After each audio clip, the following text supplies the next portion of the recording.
We are starting with the chapter Factors of Production. So this is the class 8 chapter 7, that is the factors of production. So what are the factors of production? In the sense what? It is the resources or the inputs used in producing the goods and services. So for producing goods and services, the resources or the inputs which are used are called the factors of production, in the sense the essentials of anything to produce.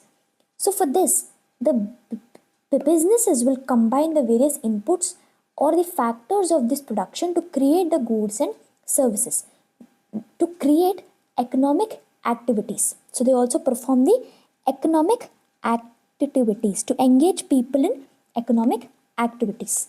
So basically, factors of production in the sense it is the resources or inputs used in producing goods. But who will be able to produce goods? The people who are involved in the business will be able to produce the goods and services by using the factors of production. So we have 4 factors of production, 4 types of factors of production. Those are the land, labor, capital, and entrepreneurship. And to combine all these things or to facilitate all these things, we need to have the technological advancement as well. So along with land, labor, capital, and entrepreneurship, we also need the facilitator, that is the technological advancement. So starting with the first factor of production, that is land. So land, in a sense, it is a natural resource. Not just that you will have a piece of land and you call it a factor. Along with that, we also need to have the natural resources like the soil, forest, water, air. All these things will also come under this factor of land, which includes the geographical land as well as the natural resources on it. So we've already seen about this in much detail in chapter 1, that is the natural resources and their use. So you can go through that as well for understanding it in a more deeply. Like we have seen the renewable resource, non-renewable resource, and all these things, and the natural resources on the how we use it for food and all these things. You can just give a quick review for that as well. So the businesses, what will they do? They will either purchase the land or they pay rent to use it for a period of time. If you have a piece of land and you wanted to set up a factory, either you can purchase that land or to take it for lease, say for suppose some 99 years. So it is equal to purchasing the land, but it is not like you are actually purchasing it. So in the same way, you can just pay the rent for it and use it for your purposes as well. So in this way, they'll be using the first factor of production, that is land.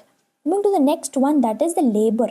So labor, in the sense it has both physical and mental effort. So labor will involve the human resources. So what is a human capital? It is the specialized skills, knowledge, abilities, expertise required to perform that labor. So labor, in the sense it is physical plus mental effort. To perform this, you will need the human capital. So what is a skill? Skill, in the sense it is ability to do an activity or job well with practice and training. So along with practice and training, when you will be able to do a job properly, then it will become your skill to perform that particular job. So that is why human capital is very, very important. So what will facilitate the human capital? Proper education and training and also healthcare will facilitate the human capital. So for suppose if you have proper training, your productivity will be more, and if you are healthy, your productivity will be more. So if you are working in an environment where you have a lot of pollution, your health will also deteriorate and your outcome or your productivity will also reduce. So these both factors are very, very important for a proper productive human capital. So in the Japanese concept, we call it the Kaizen, which means continuous improvement.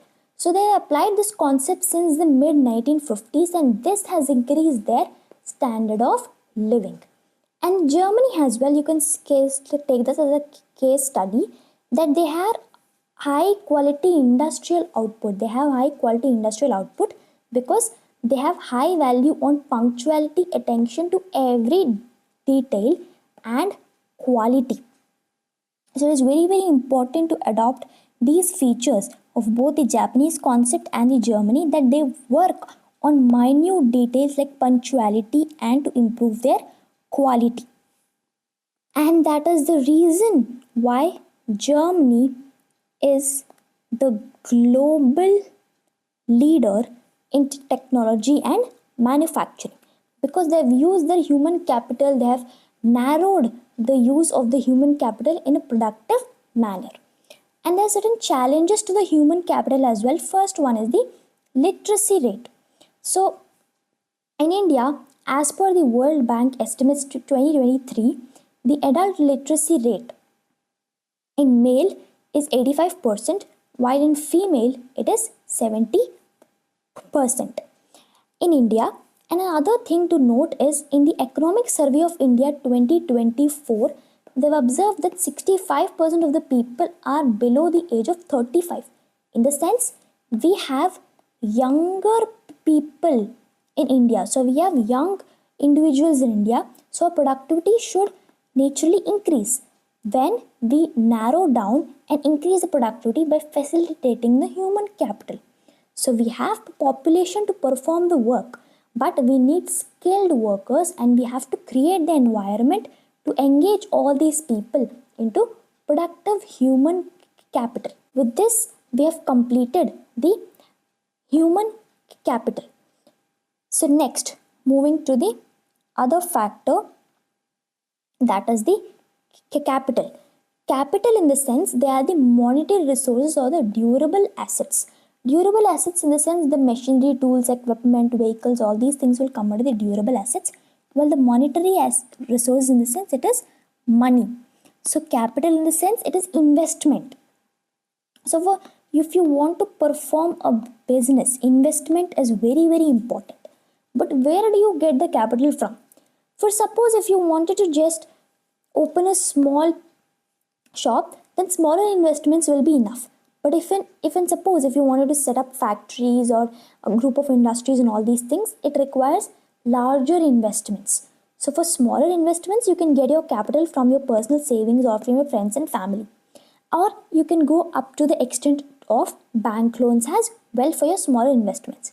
But if you wanted larger investments, then you can opt for stock market. So companies, large companies, MNCs will go for stock market. In the sense, their shares are bought and sold. So in this way, they will be able to raise the money from the public by offering them a share of the profit, which is known as the dividend. So basically, for suppose if this is all the investment which a company needs, so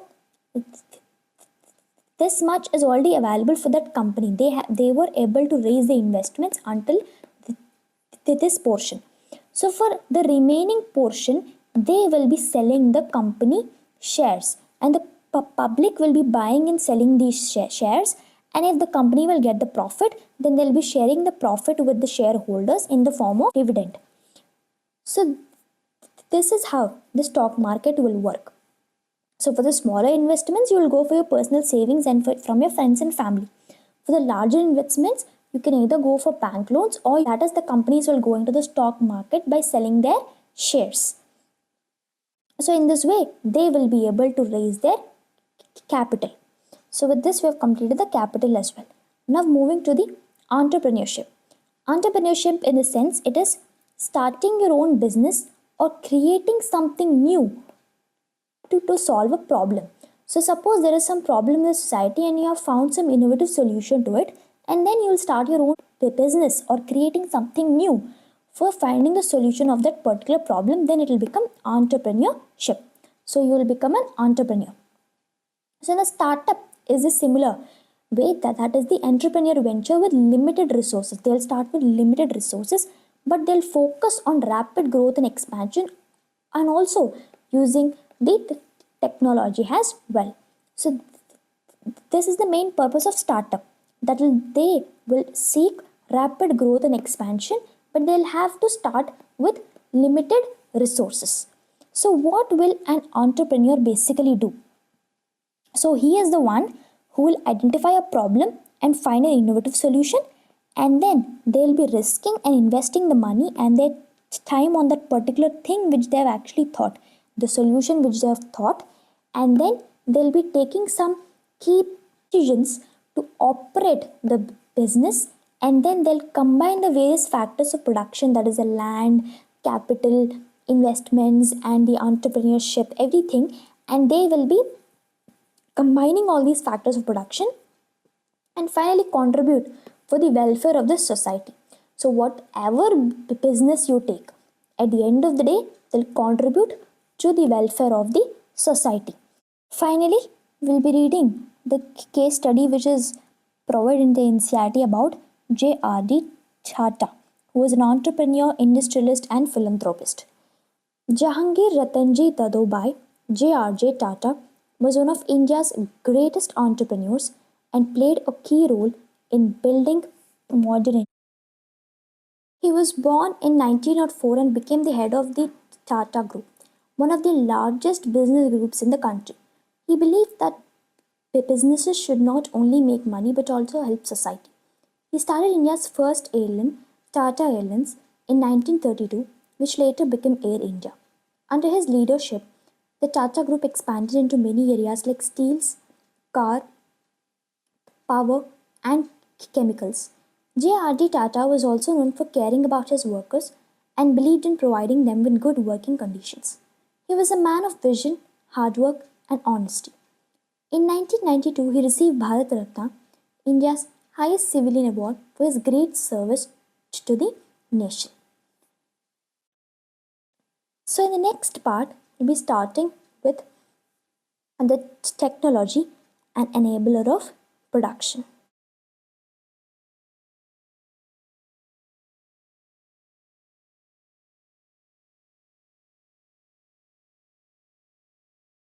In the previous part, we have completed the about land, labor, capital, and entrepreneurship. So in this part, we'll be starting with the additional one, that is the technology, which is an enabler of production. It will facilitate the production. So the technology, in the sense, it is the application of scientific knowledge.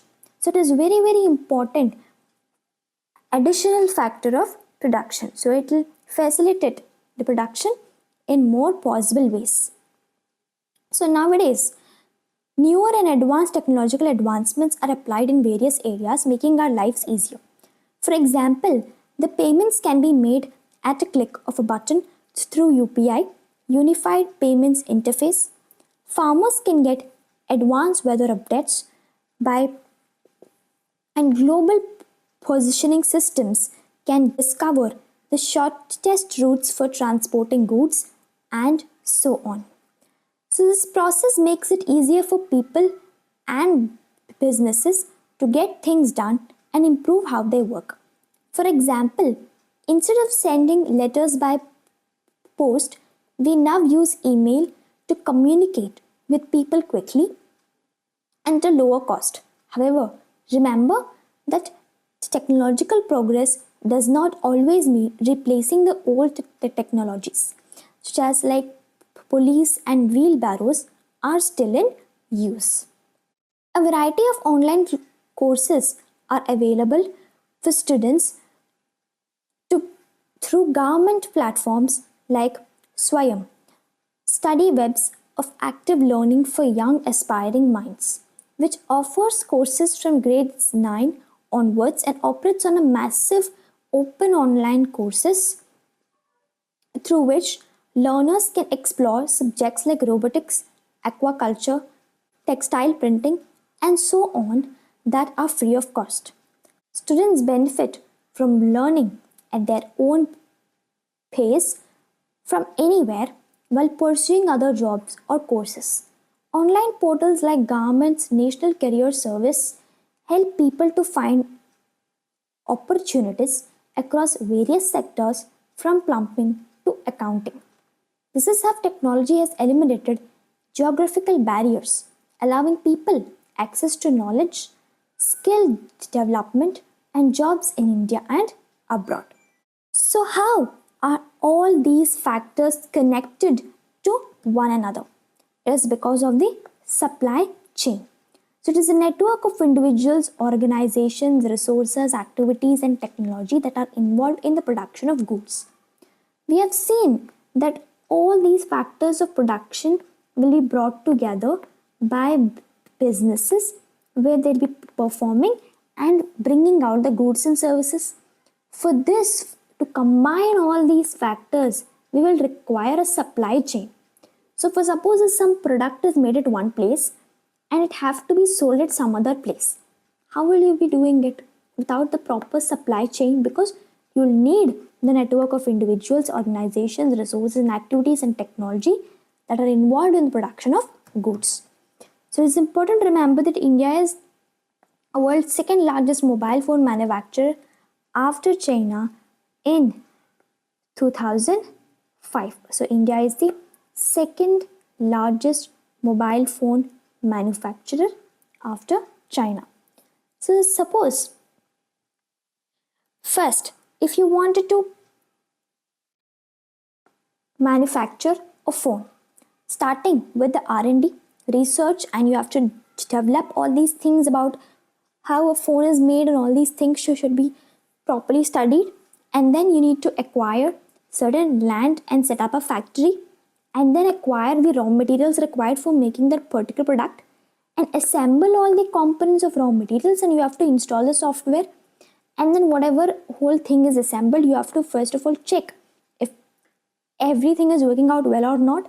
And then you will be going for the mass production and the packaging of the product, and you will be supplying it to the retail stores. So these are all the steps which require a proper supply chain, and all the factors of production are involved in this particular thing. When we produce goods, we use natural resources like land, water, and minerals. However, these resources are limited and can be harmed if we are not careful.